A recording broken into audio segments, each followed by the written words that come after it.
My name is Jade Nguyen, and I'm the Chief Financial Officer at a fast-growing AI startup in Seattle. Right now, I'm staring at my phone in the dead of night. Battery at 3%. Screen glowing sharp against the dark 3:35 a.m. A ping shattered my sleep. Account balance, $45. Ling, negative $45,000. My heart sized. I blinked twice, certain the numbers would blur or vanish under the weight of my disbelief. But they stayed, mocking me in bright red digits. I live alone in my corner condo overlooking Lake Washington. The city lights reflecting like scattered stars on the water. It's where I built my sanctuary after working my ass off for a decade scholarships. Late-night shifts at the campus coffee shop. That first grimy apartment where the heater sputtered. I survived on instant ramen and determination. Now, I have a sleek kitchen I never cook in, art I bought at a gallery opening, and a view that cost a month's salary. All of it feels hollow tonight. 3 years ago, I co-signed a loan for my parents' dream house. They'd been influencers for too long, my mom posting boho, chic decor photos on Instagram. My dad slipping into arguments with real estate clients on video, projecting an image of prosperity that barely covered their debts. They'd convinced me it was temporary, that they'd refinance once their brand took off. Every month since, my autopay has been quietly funneling thousands of dollars into their mortgage. Their oil changes, their grandmotherly shopping sprees. I thought I was helping the dutiful daughter, the one they called our miracle. But tonight, that belief burns like acid in my chest. Because this is the night I realized I wasn't the miracle. They treated me like an ATM with a heartbeat. With one swipe of my digital signature, they drained savings I'd earmarked for the down payment on my own home, for my emergency fund, for the future I'd fought to build. They didn't call. They didn't text.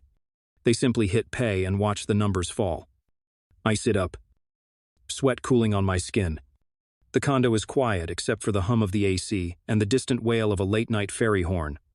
I swipe through my banking apps, checking accounts, savings, crypto investments. My palms go clammy when I see it. My Bitcoin portfolio, once a stable backup, is frozen, locked behind KYC verifications I never initiated. I trace my fingers over the screen, as though willing it to give up an explanation. Instead, a single line of text, unauthorized activity detected. That phrase should comfort me. Unauthorized implies I'm the victim, but it feels like a threat. Unauthorized, an imposter has used my life, enjoyed my privileges, and left me with nothing. My breath comes in short, jagged bursts. I shouldn't be surprised. My parents have always found ways to tap into my success. But I am. Because this time they went too far. I throw off the covers and pad across the hardwood floor to my desk, cluttered with expense reports and a half-empty water bottle. My custom fountain pen sits in its stand, a gift to myself, when I landed my first CFO role. I pick it up, weight solid and reassuring. Its barrel is engraved with 2 words I wrote. 1. Drunken Sunday, own your peace. I twist off the cap and roll it between my fingers, feeling that silent mantra pulse through me. Tonight, I need every ounce of that peace. The first thing I do is call my best friend, Maya Rodriguez, a fiery Latina who happens to be a firm litigator at a top Seattle law firm. I dial, hands trembling. It rings twice before Maya picks up, her voice groggy. Jay, what time is it? 3:36 a.m. I say, choking on the words. Maya, they stole from me. A pause. Stole who? My parents. Both of them. 45 grand. The lump in my throat tightens. They maxed out my card to pay their bills. I hear Maya inhale sharply. You have to freeze it. Jade. Now. I hang up and jump into action. In under 3 minutes, I lock every account I can access, remotely autopays. Credit cards. The line of credit I keep for emergencies. I change passwords like a hacker running for her life. My heart hammers so loud I can't tell if it's mine or the tempest I've unleashed. Then I open my laptop to draft an email to our in-house counsel at the startup. No more cosigner privileges. I revoke any shared access. I've spent years building trust in boardrooms, negotiating term sheets. But here, in my own life, trust is suddenly a liability. 20 minutes later, I lean back and exhale a breath I didn't realize I'd been holding. Everything is done, every digital link severed. My finances, my peace, locked down, my pen, still in hand, feels heavier now. The ink, a potent weapon. I close my eyes and picture my parents' faces when they wake up to empty accounts. Relief flashes through me. Cold and savage. They taught me love meant sacrifice. Well, I've sacrificed enough. But there's no joy in this victory. Only a hollow ache. Like waking from a dream to find the world unchanged. My phone buzzes with missed calls, Dad. Mom. My brother's name flashing in gray. A text from Marcus. My neighbor 2 floors down and part-time DevOps genius, hey. Did you lock me out too? I can't access your guest Wi-Fi. I stare at his message. Marcus has had my back since we moved in, mowing my lawn when I was snowed in, fixing my router, lending me game day wings. If anyone cares, it's him. But I can't trust anyone tonight. Not even Marcus. I delete his text. Silence fills the room. I feel like I'm dangling over a chasm. Heart racing. Toes curled over the edge. I wonder if I've gone too far, if this digital rebellion will escalate into something I can't control. But some line had to be drawn. I refuse to be their revolving door of credit.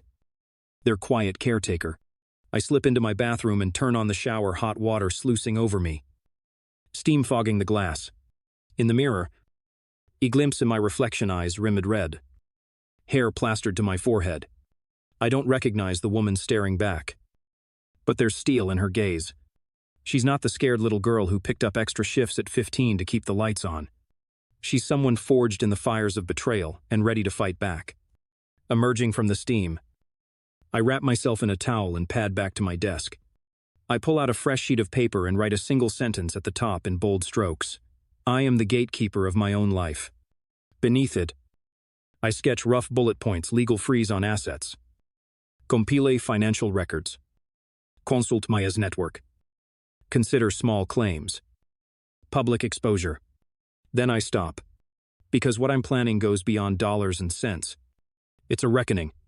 I can already hear the Global Family Matters podcast, where my parents pontificate on empathy and togetherness. They post these live streams every Sunday. Like a twisted parody of accountability. What if I turned their own stage against them, exposed their hypocrisy live? With concrete proof, the thought makes my pulse quicken. A crack of thunder rumbles outside. Though the forecast said clear skies, I shiver. But not from cold. It's anticipation. I know the path ahead will be messy lawsuits. Social media backlash. The unforgiving glare of public opinion.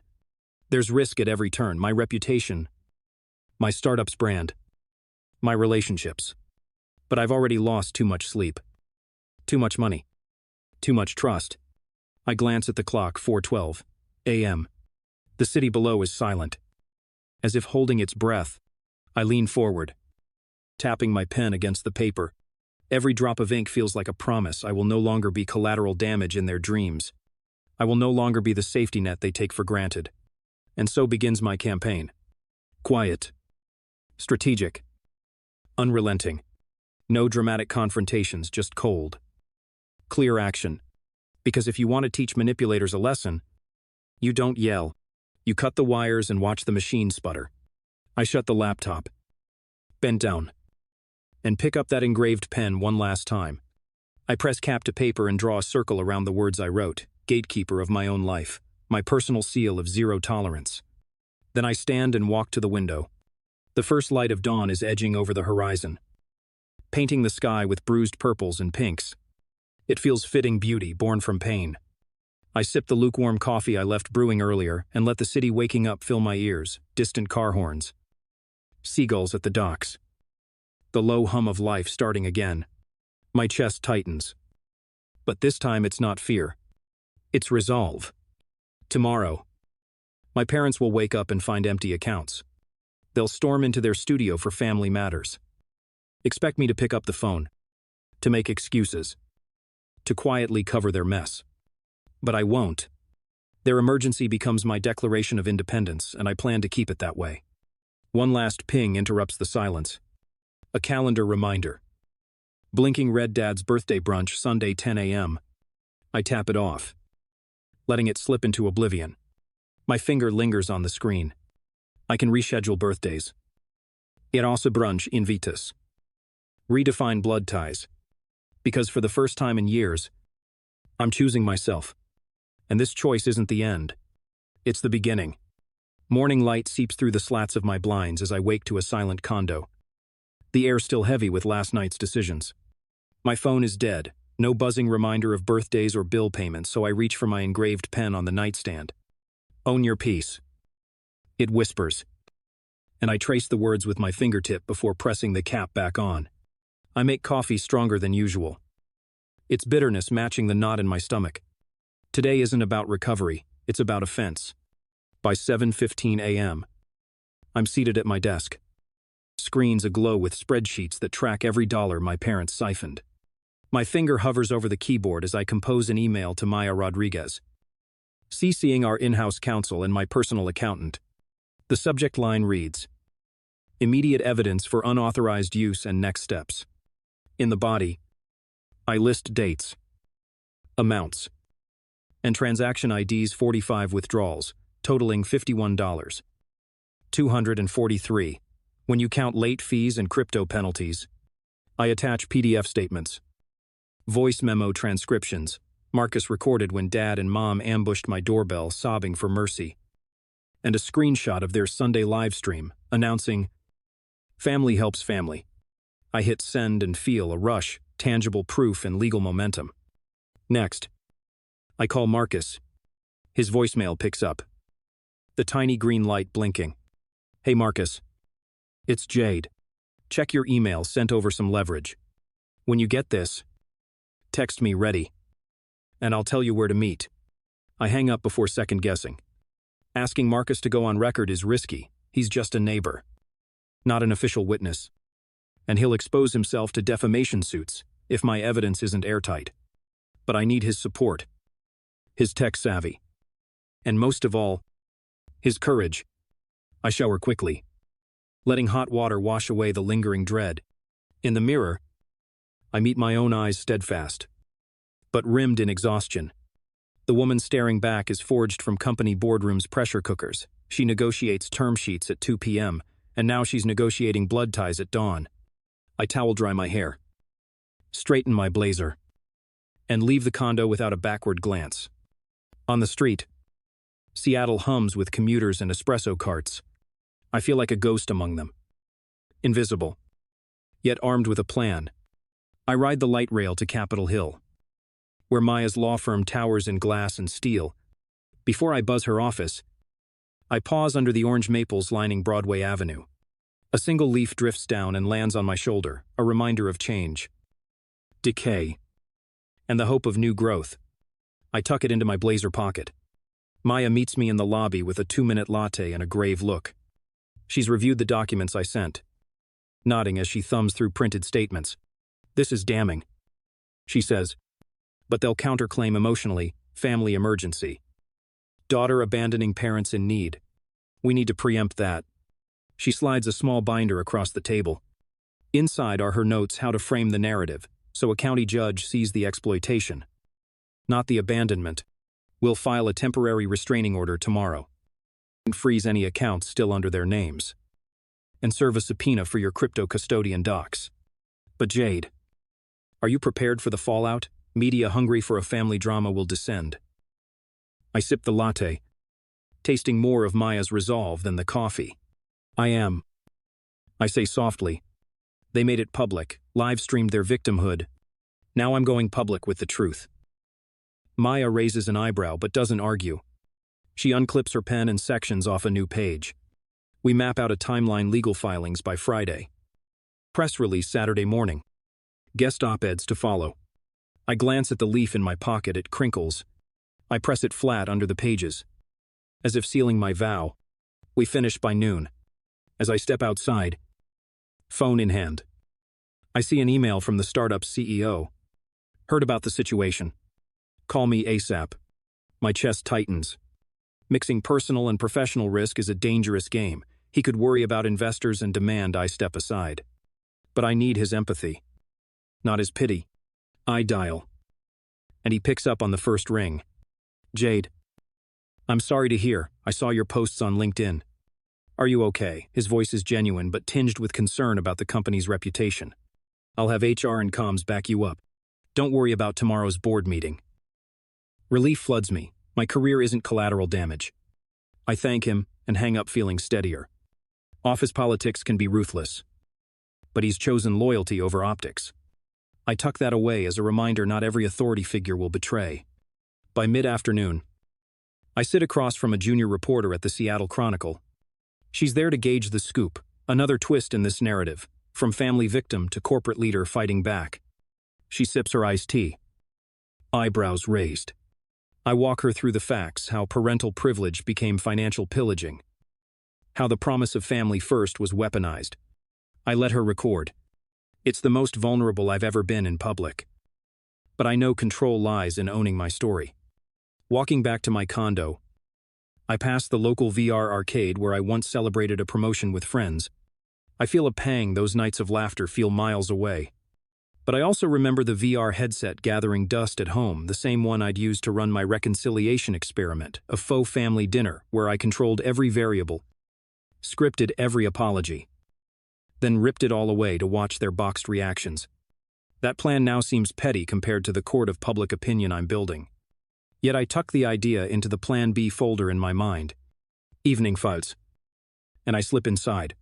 My phone buzzes a text from Maya Judge, signed TRO. They're frozen.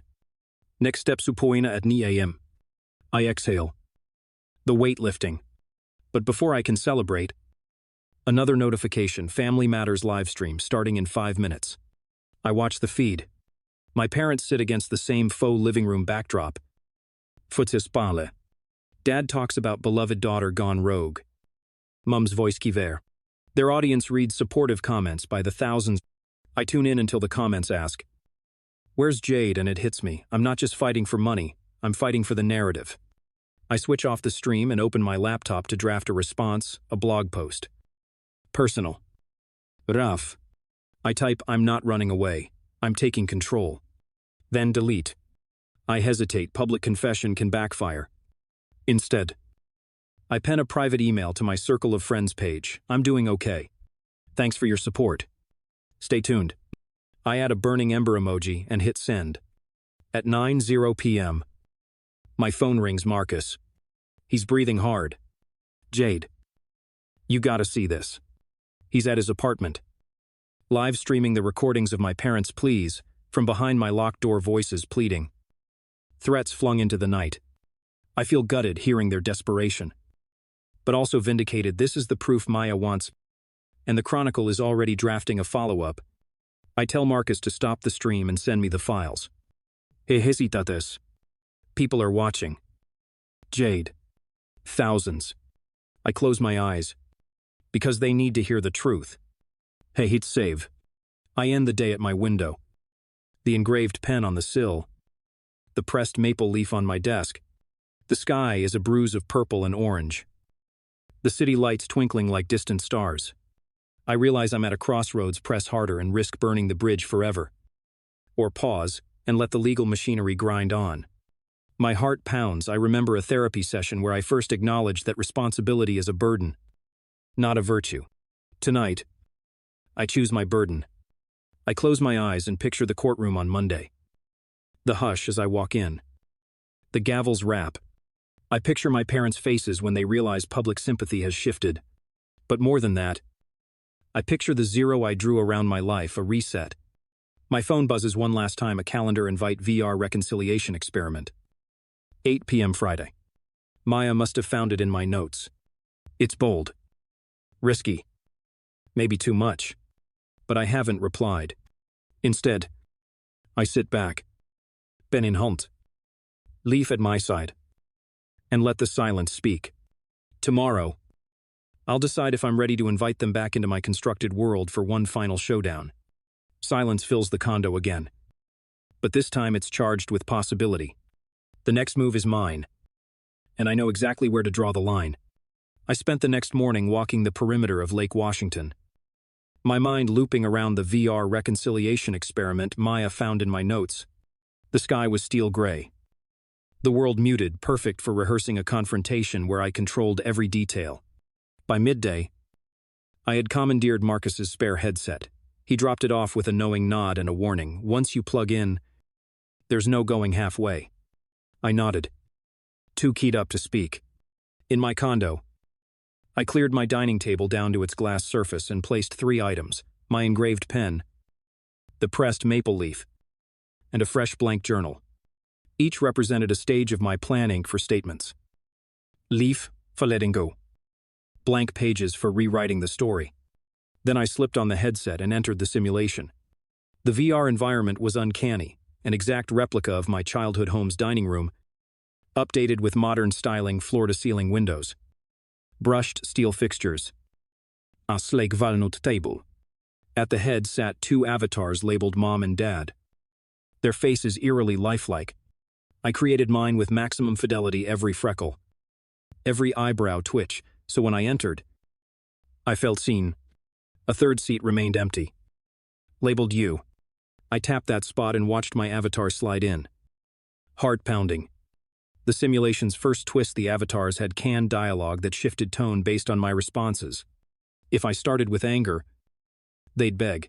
If I started with calm, they'd deflect. The tech had come far since I tried this for fun last year. Now it served as a digital court.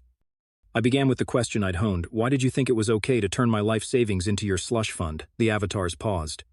Dad's avatar rubbed his chin, his virtual eyes flickering with shame. Jade. We're family. When you have, you help. His voice had that practiced resonance from their live stream. Mom's avatar picked at an invisible thread on her sweater. We never meant to hurt you. We thought you understood. I could feel my pulse in my throat. In real life, they'd never said sorry. I clicked a menu option labeled Evidence Real. And behind me, a faux projector screen flickered to life PDF transaction statements, voice memos, and screenshots of every autopay I'd canceled. Their avatars recoiled as the documents marshaled my case. But then the experiment threw its twist. An avatar labeled Maya materialized. Her digital form flickering. Jade. Maybe they had emergencies. Her voice chimed. I paused, breath catching. In the real world, Maya had been my rock. In VR, she became the wild card, the voice that could push me to mercy or hardcore revenge. I tested the boundaries, Maya. Did you ever consider that maybe they just used my kindness? Her avatar hesitated. The program's logic tree unfurled if Maya defended them. I'd feel isolated. If she sided with me, I'd feel vindicated. I chose the latter and watched her avatar stand beside me, folding her arms in solidarity. They glared, their pre-scripted dialogue looping in frustration. I ripped off the headset, sweat beading at my hairline. My hands trembled as I placed the pen and leaf at center stage on the table. The journal, still blank, beckoned. I wrote: the VR experiment shows me I control the story, but real people have unexpected variables. I closed the journal and exhaled. Playing God in a simulation had given me clarity. Their guilt was insufficient without accountability. I needed the legal and public stage, not virtual catharsis. That evening, I convened a covert meeting at Christine's coffee shop, her place of refuge. Christine, my cousin and the only family who'd never taken from me, slid into the booth opposite, baby Sophie in tow. Sophie, at 12, had become my unwitting ally on TikTok. Her number Free Jade dance went semi-viral, painting me as the underdog fighting for justice. Christine smiled, but her eyes were serious. Sophie drew you this, she said, passing me a crayon portrait, a stick figure me, standing tall under a giant oak tree. Beneath, a caption read, "My brave cousin." My throat tightened. Even the kids saw my struggle as growth, not betrayal. I took out the pen, the leaf, and the drawing. I'm staging a real showdown, I said, voice low. Live podcast. Family matters recorded. Then I drop my evidence reel. Public judge. Jury. The whole 9 yards. Christine's forehead creased. That's nuclear. Jade. They'll either crumble or retaliate harder. Are you ready to go scorched earth? I tapped the pen's cap. I am. But I also need a witness, someone to keep my back when it gets messy. She hesitated. Then nodded. I'll be there. The next day, I filed a motion to appear on their Family Matters livestream, legally compelled via subpoena. Maya handled the paperwork. Her confidence a balm. That afternoon, I drafted my opening statement, weaving in metaphors, the pen as my sword. The leaf is memory. My heart is unbankable asset. I laced it with social commentary, how millennial caregivers are exploited under the guise of family duty. How cultural expectations of filial piety can be twisted into emotional leverage. The conflict between caring and self-preservation pulsed through every line. On Friday evening, I prepped my recording studio, my living room cleared of all but a single wooden chair, the pen and leaf on a pedestal beside it. I slipped on a livestream hoodie to look casual. Approachable. At 7 p.m. sharp, the Family Matters feed went live. And I appeared in a split screen. The chat exploded. Thousands of viewers had tuned in to see the daughter who dared to fight back. Dad's face red. Mom's makeup streaked from earlier tears. They sputtered through their opening monologue about loving unconditionally. When they finally invited me to respond, I leaned forward and said, "Thank you for having me. I came today with proof." I clicked a digital cue, and the evidence reel began transaction statements, voice memos, recordings of their pleas for funds disguised as emergencies. The chat went silent. Then divided. Some called me cold-hearted. Others applauded my courage. In that silence, I felt the full weight of moral complexity, yes. They were parents who took advantage, yes. I was a daughter who cut them off. But I also realized that forgiveness isn't automatic just because of shared DNA. It's earned. Then came the unplanned twist midstream. The VR simulation glitch I'd saved onto a flash drive slipped from my pocket and clattered onto the table. The camera caught it. My heart lurched. The chat lit up. "What's that? Is she insane?" Dad snapped at the producers to zoom in. I closed my eyes and exhaled. Embracing the moment's chaos, I picked up the drive, held it aloft, and said, "This was my rehearsal for today. Technology helped me prepare. But truth is what matters." I plugged it into my laptop live and queued up a final clip, a message from Sophie. "Mnietza. Recorded earlier in the day. I love you. Aunt Jade. You're brave. And I'm proud." Her voice, raw and innocent, crackled through the stream. Suddenly, the mood shifted. The gawkers stopped gawking. The cynics paused. Even my parents' expressions softened. As if they saw not a vengeful villain, but a wounded daughter claiming her dignity. I felt tears prick at the corner of my eye. I'd engineered every detail, but I hadn't counted on that human moment breaking through. By the time I wrapped, the live count hit 50,000 viewers. Comments swirled. Apologies. Anger. Heartbreak. I turned to the camera one last time and said, "I'm not here to break our family, just to rebuild it on a foundation of honesty and respect." The leaf on my table represents change. I can't go back to being rooted in their shade, but I'm ready to grow in my own light. Then I signed off. Silence in my condo felt different now, charged with aftermath instead of anticipation. My phone blew up messages from Christine, Maya, Marcus, Evan, Councilman James Park, who'd tracked the live stream. He texted, "I want to meet. See how I can help legislate protections for caregivers." That honor made me catch my breath, my personal battle echoing in policy-level discussions. But then a final alert pinged a DM from an unknown user. Time-stamped moments after I signed off. "They've locked you out of the group chat. But they're talking about you in the next room." My blood ran cold. I replayed the words "next room." They were in my condo building, inches away. I realized the fight isn't just virtual or legal, it's physical. Intimate. I touched the pressed leaf on the pedestal. Its edges were curling now, turning brittle. Change was inevitable. but it came at a cost. I braced myself, turned off the lights, and slipped into the hallway. Heart pounding. Outside. The elevator dinged. I took a breath, steeled my resolve, and stepped toward the sound. The next door opened. I paused at the threshold, heart thundering so loud I could scarcely hear the soft scrape of my own sock against the hallway carpet. The elevator doors had just closed. But I knew they were close, maybe only a door's width away. My condo's hallway light was dim, casting long shadows that danced like restless phantoms. I gripped the cool brass doorknob, my fingers wrapping around its curve almost instinctively. My other hand hovered over the engraved pen in my pocket, the weapon I'd carried through boardrooms and court filings. Now my talisman in a standoff of flesh and blood. I took a breath and turned the knob slowly. The door swung inward to reveal my father, Robert Nguyen, standing rigid in my entryway, arms crossed. His face was a map of anger and confusion. And when he saw me, a flash of relief tinged with guilt crossed his eyes. Behind him, my mother, Linda, hovered, her leopard print shawl draped like armor. Their posture said, "We came for you." But their eyes said, "We need you." I stepped back and let the door close in the narrow space, leaving maybe 6 inches between us. The hallway light splintered across my engraved pen and the pressed maple leaf I had affixed to a small pedestal near the threshold.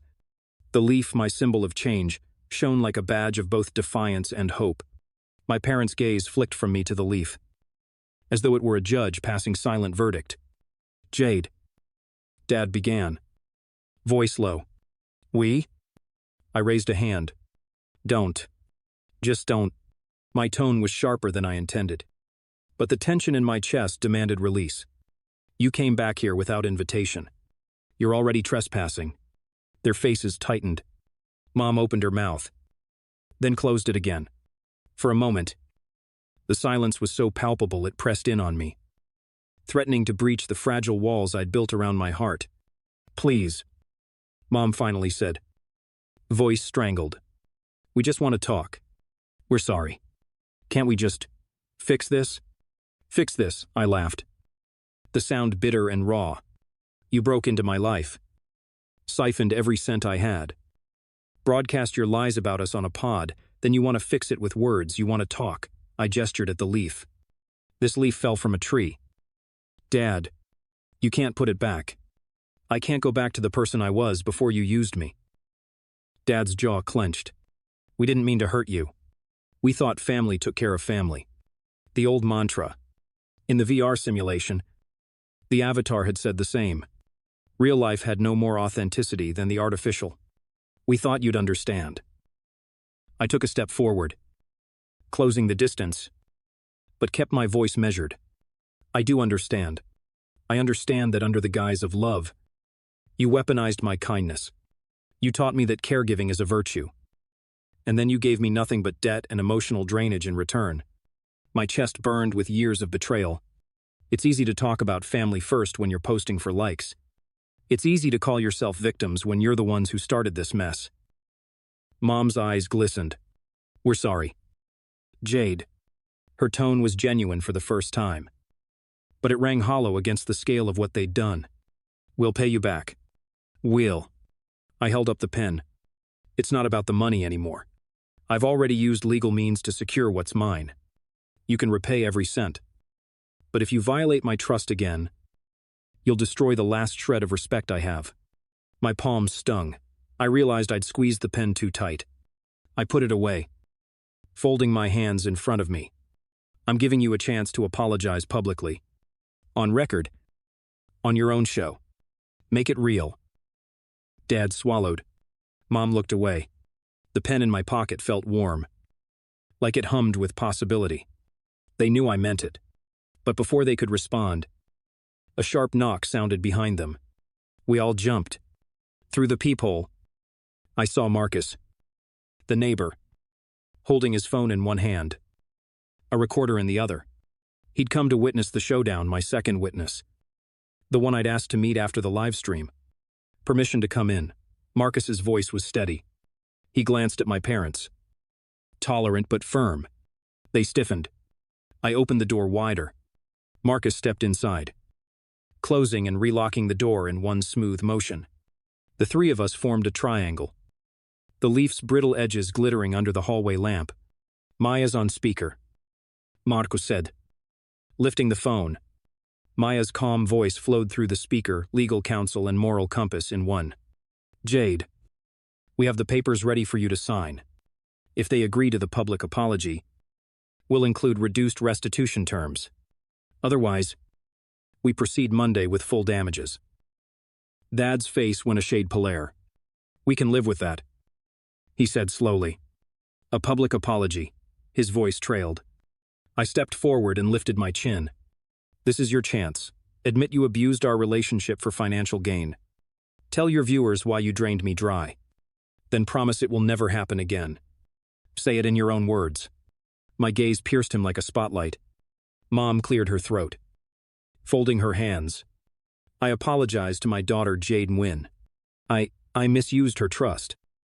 I treated her generosity as entitlement. And I caused her harm. I am truly sorry. And I vow to repay what I took. And to rebuild our relationship on honesty and respect." Her words wavered, but they were there. Then Dad stepped up, voice trembling with suppressed emotion. "I apologize tu. Jade, I was selfish. I thought I was protecting the family. But I only hurt you. I'm sorry. And I promise to honor your boundaries and never take from you again." Maya's voice crackled through the speaker. "Good. Now sign here to acknowledge the terms." I pulled out my phone, opened the e-sign document, and placed my thumb on the screen. The signature line lit up, my fingerprint binding us to the new agreement. Their faces were stained with tears. They'd done it. The leaf on the pedestal seemed to quiver with triumph. But as I began to tuck my phone away, a new notification flashed, a social media alert. The Family Matters feed was still live.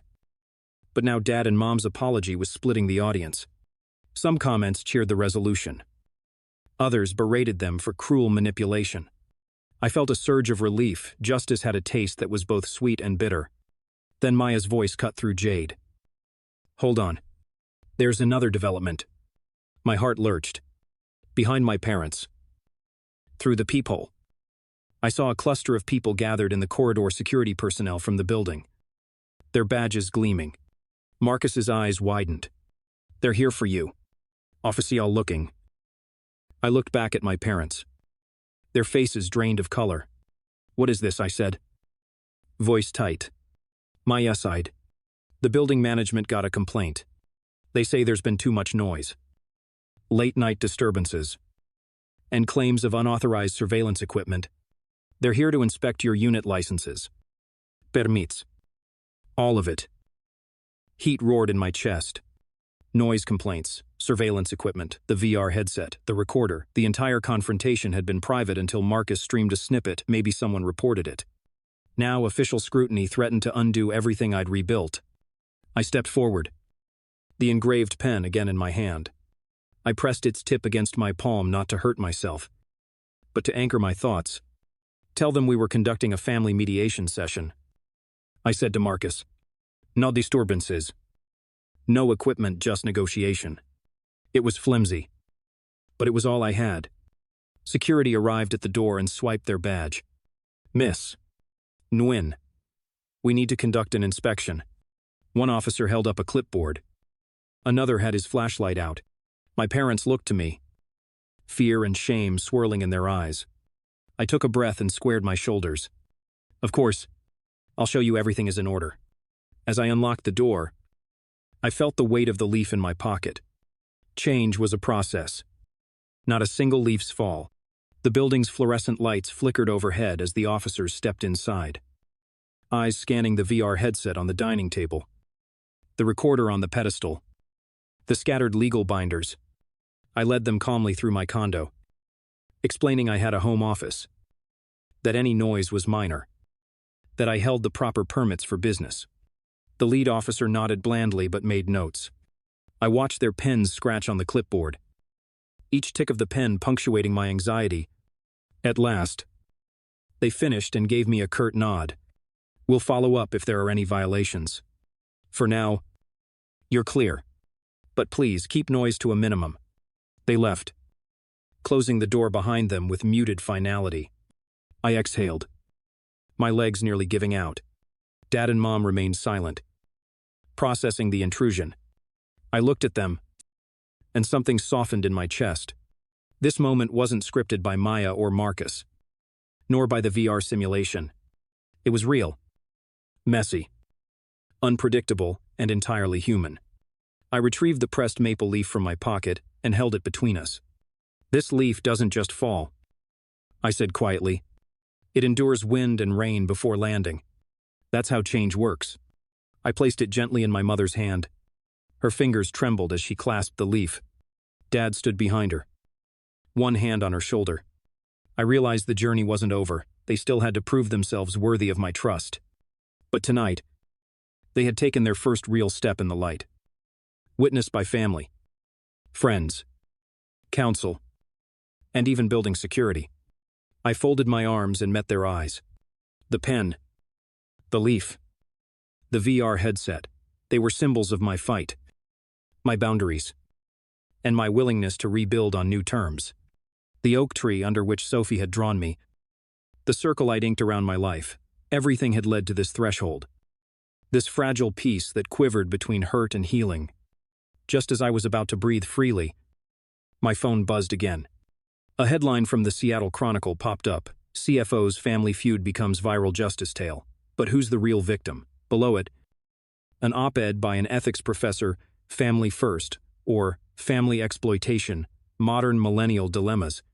I tapped it, and the article unfolded. It quoted, "My apology demands," their public confession, Marcus's recordings, and the VR experiment leaked by an anonymous source. Suddenly, my private war was public debate. A cultural lightning rod. I looked at my parents, then back at the headline. The fight had moved beyond my condo, beyond legal papers and live streams.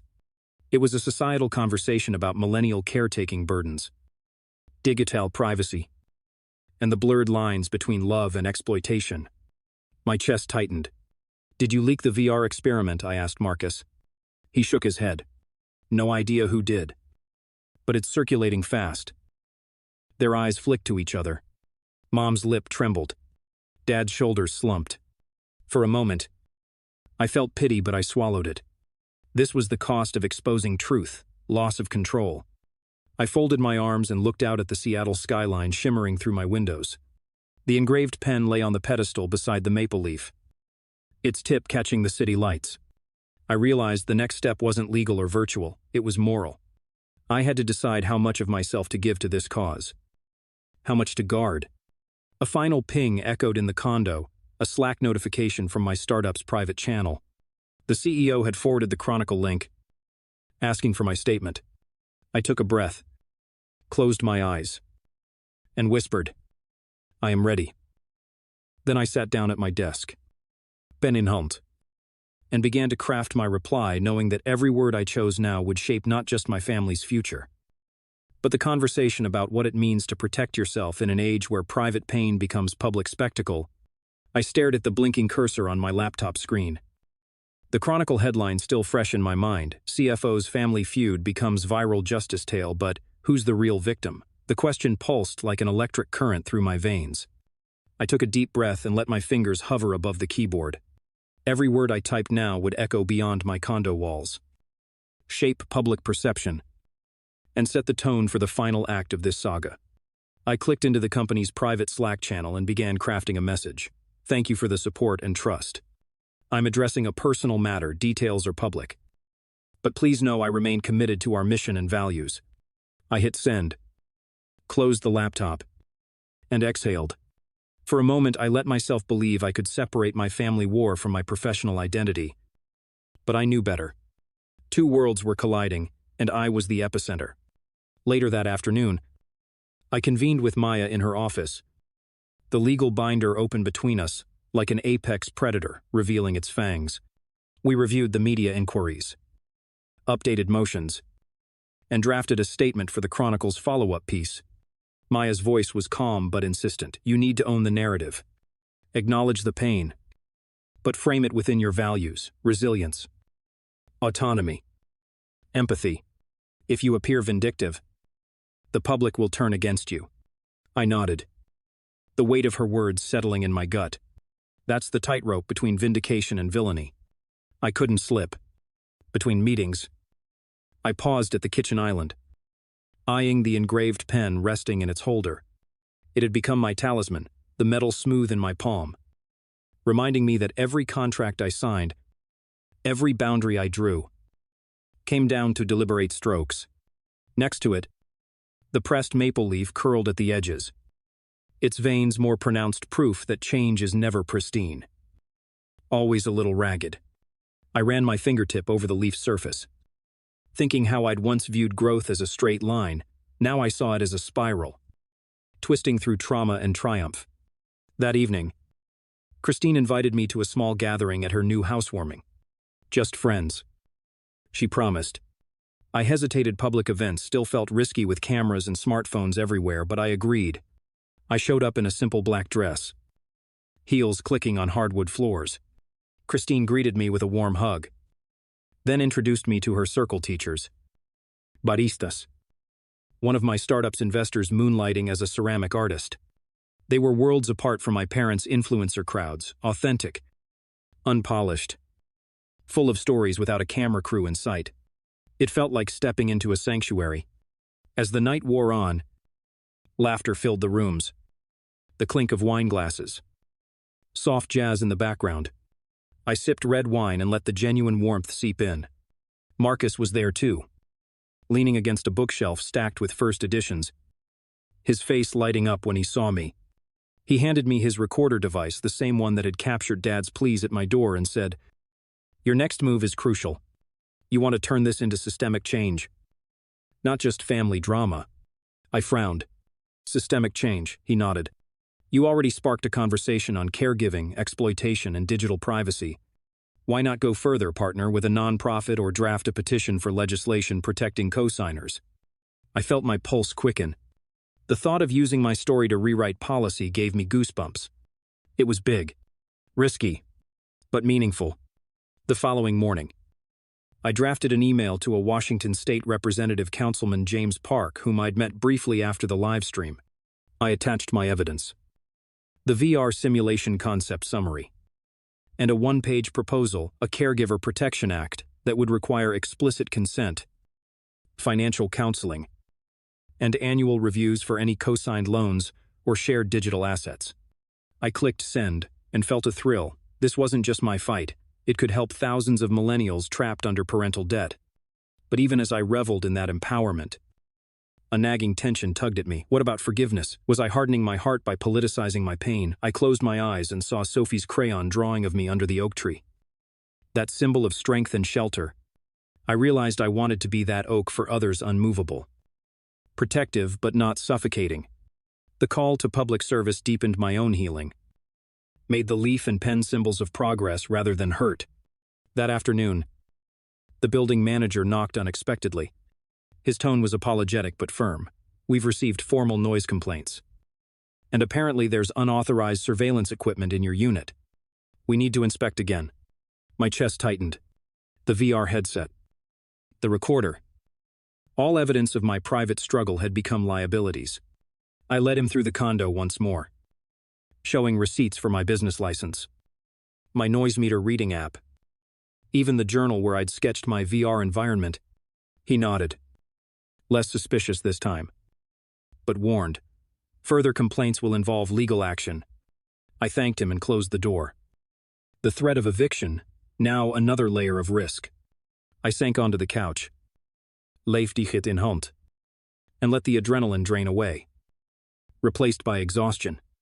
The battle had seeped into my sanctuary. That night, I fell asleep to a ping, an update from the state rep's office. "Received your proposal. Staff will review and revert." My eyelids fluttered as I read it. Hope and worry mingled. Hope that my campaign could gain traction, worry that failure would damage my credibility. But beneath both was determination. If I could survive this personal crucible, I could redefine caregiving norms for an entire generation. In the pre-dawn hours, I woke to sunlight filtering through the blinds and my phone buzzing with a FaceTime from Christine. On her screen, Sophie waved energetically. "The news is talking about you. Aunt Jade. They say you're the millennial miracle who fought back." Sophie's grin lit up the screen. I smiled back, tears stinging. "I'm proud of you," I whispered. "Stay brave." Christine's face was softer, eyes grateful. "You've inspired so many," she said. And in that moment, I realized the fight had moved from courtroom and condo to hearts and minds. But with that reach came new vulnerability. My family's name, my reputation, my sense of self all laid bare. I ended the call and stared at the leaf and pen on the coffee table. In a few days, I'd face the board of the state rep's staff, testify if needed, rally support from nonprofits and the press. It felt monumental, like scaling a cliff with no guarantee of footholds. Yet the image of the oak tree kept me steady, roots anchored in truth, branches reaching skyward. The conflict between honoring my personal boundaries and lifting a broader cause crystallized into purpose. I wouldn't just reclaim my peace, I'd help others do the same. But even as I embraced that calling, a final twist emerged, another message in my inbox. From my mother's email address, subject line urgent, "Can we talk?" I hesitated, thumb hovering over delete. Then I opened it. The body read, "Our lawyer says you're being served with a defamation counterclaim. They allege you manipulated the VR footage, leaked it yourself to gain sympathy, and that we never stole your crypto. The glitch was a platform error. If you proceed, we will sue you for punitive damages. This ends now unless you back off." My heart pounded so hard I could hear it in my ears. The legal crescendo I'd orchestrated had triggered their final gambit, silencing me through countersuit and reputational attack. I sank to the floor, the letter trembling in my hand. The oak tree might be strong, but even oaks can be felled by lightning, or in this case, by ruthless counterclaims. My eyes flicked to the engraved pen on the table as if it might whisper the right answer. I felt the brittle maple leaf's edges prick my skin, reminding me that transformation can cut. The choice loomed: retreat and protect my career, or stand firm and risk a protracted legal war that could destroy everything I'd built. My chest tightened with resolve. I slid the pen from its holder and clicked it open. The weight of its metal barrel was a promise of deliberate action. I exhaled, steadied my trembling fingers, and pressed the tip to a blank page, ready to draft my response, ready to defend my truth at any cost. Silence enveloped the condo, but inside me, a storm gathered. The next move, my move, would define not just my family's future, but my own legacy. I stared at the defamation notice trembling in my hand. Its crisp white paper as cold and unyielding as the accusations it bore: manipulation, self-serving leak, punitive damage. My chest tightened around an icy knot of rage and exhaustion. All the hours monitoring bank statements, mobilizing Maya's legal team, crafting a bill for caregiver rights. None of it mattered if I folded now. Yet the threat of a countersuit felt like a guillotine over my career and reputation. I pressed my thumb against the engraved pen on the table, its metal cool against my skin. "Own your peace," it whispered. And I realized, peace isn't free. I sank onto the couch, leaf and pen beside me, and closed my eyes. The condo was silent, except for the hum of the refrigerator and the distant traffic. My phone lay face up. Unanswered calls blinked at me. Christine, Marcus, the state representative's office. They'd all been waiting for my response. Each ring threatened to yoke me further into this war. Part of me wanted to retreat, abandon the legal filings, restore the family status quo, and salvage my career before the countersuit shredded it. But another part, hardened by every betrayal, urged me onward. I thought of Sophie's crayon drawing again, me standing tall beneath the oak tree, its roots dug deep, anchoring me in truth. Its branches reached skyward, resilient in storms. I needed that oak now more than ever. I opened my laptop, positioned the defamation notice on one side of the screen and a blank document on the other. I summoned Maya via a secure video call, her face calm but concerned. "Jade." I read it. Her voice was steady. "They're playing hardball, accusing you of leaking the VR footage to gain sympathy. of editing the audio to misrepresent them. She paused, eyes narrowing. It's nasty, but it's a distraction. They're trying to undermine your credibility. I leaned forward, pressing my palms into my knees. Can we countersue? For emotional distress, for unauthorized use of my signature, my throat tightened. Maya nodded. Yes. But it will drag out this legal war. We can refute every point. Call their financial advisor. Call Marcus to testify to the unedited files. We can prevail. But you need to decide if this battle is worth your health and sanity. Once they file, it's on the public record. I closed my eyes. My heartbeat thundered in my ears. My mind flashed through every twist, the VR simulation, the live stream, the bills paid in my name, the leaf and pen symbols that guided me. I realized this fight had transcended family drama and become a question of integrity, mine and theirs. Either I stood up and defended my truth, or I conceded, letting their revisionist narrative become fact. I'm not backing down, I said, exhaling. They started this. They weaponized love and data. Now they'll face the consequences. I saw relief flicker in Maya's eyes. Then let's prepare. Over the next 2 days, I assembled every piece of evidence we had: bank statements, transaction records, unedited audio files from Marcus's recorder, video of the VR simulation untouched by editing software, timestamps and metadata proving authenticity. I cataloged it meticulously in a digital binder, each file cross-referenced by date and source. I made margin notes about the leaf and pen as symbols of my journey, how I'd used them to seal agreements and mark transitions. I documented my emotional state too, therapy session notes where I'd acknowledged that I'd felt responsible for my parents since age 14.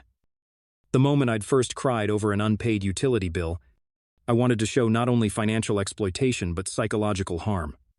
Late on the second night, I received a message from Councilman James Park's office. They'd introduced the caregiver protection proposal in committee and scheduled a hearing next month. Their press liaison asked if I'd testify. I stared at the invitation. Standing before legislators, giving testimony I'd become a catalyst for social change. But doing so risked exposing my family's darkest moments to public record. I felt dizzy. The thought of speaking under oath about parental betrayal filled me with equal parts dread and purpose. I rose and walked to the window. Seattle's skyline glittered under a moonlit sky. The lake lay still, like a mirror reflecting my own uncertainty. I touched the glass, imprinting my palm on its cool surface. This is bigger than me, I whispered. A tear slid down my cheek, not of sorrow but of resolve. I would testify. The next morning, I gathered my materials and headed to Maya's office. She had arranged space for depositions early in the day with my parents' attorney present. The small conference room felt sterile, its fluorescent lights humming overhead. My parents sat across the table, neighbors at either side, their faces drawn and guarded. Dad's suit hung too loose. Mom fiddled with her scarf, her leopard print pattern muted under the glare. Their lawyer smiled thinly. Confident, Maya opened with her statement. We're here to address the unauthorized use of Wian's finances, the emotional damages inflicted, and to respond to the defamation counterclaim. She laid out the evidence systematically. When she finished, Mom's lawyer stood and delivered a rehearsed diatribe. My clients never intended harm. If any transactions were unauthorized, it was due to a tech glitch. Further, the VR simulation is irrelevant. His words were polished but flimsy, unraveling under Maya's cross-examination. Then came my turn. Maya looked at me, then nodded. I took a deep breath, stood, and stepped to the front of the room. My heart hammered, but my voice was steady. I introduced myself, recited my role as CFO, as co-signer for the family home, as the daughter who'd given everything. I described in vivid detail the moment I first saw the negative $45, zero balance, the betrayal and rage that had fueled my actions. I spoke of my therapy revelations, of the emotional weight I'd carried since I was 14, and of how my parents used that weight against me. My voice wavered when I mentioned Sophie's drawing and the symbolic oak tree, how it reminded me that growth required shedding old leaves. When I finished, the room was silent. My parents' lawyer cleared his throat, visibly unsettled. Dad's face was ashen. Mom dabbed at her eyes. I looked at them and felt no hatred, only a deep, compassionate clarity. Their choices had wounded me. Yes. But forgiveness had never been about erasing pain. It was about claiming my life back. After deposition ended, I walked through the lobby with Maya. She clapped me on the back. "You were remarkable," she said. "Now we wait." I nodded, letting the adrenaline drain. The legal battle would continue for months, but I'd stood me ground. In the following week, I balanced the countersuit filings with testimony prep for the legislative hearing. My schedule blurred into early mornings and late nights. But through it all, I held fast to my symbols each evening. I pressed my pen's cap into the paper of my journal, closing one day's chapter. Each morning I touched the pressed maple leaf on my desk, feeling its brittle veins as a reminder of resilience born of fragility. Finally, the day of the committee hearing arrived. The chamber was packed with legislators, advocates, reporters, and a handful of family law experts. I stepped up to the podium wearing a tailored blazer, professional but not too formal. Bridging my worlds, I began by thanking the committee. Weaving in data from my case, over 60% of millennials co-sign for relatives, often suffering financial and emotional fallout.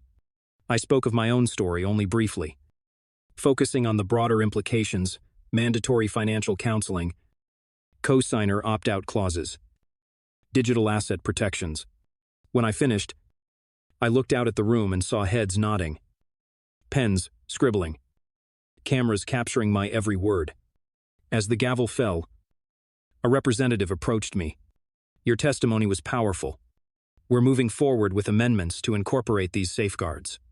Relief washed over me. I realized I was no longer simply a wronged daughter. I was an agent of change.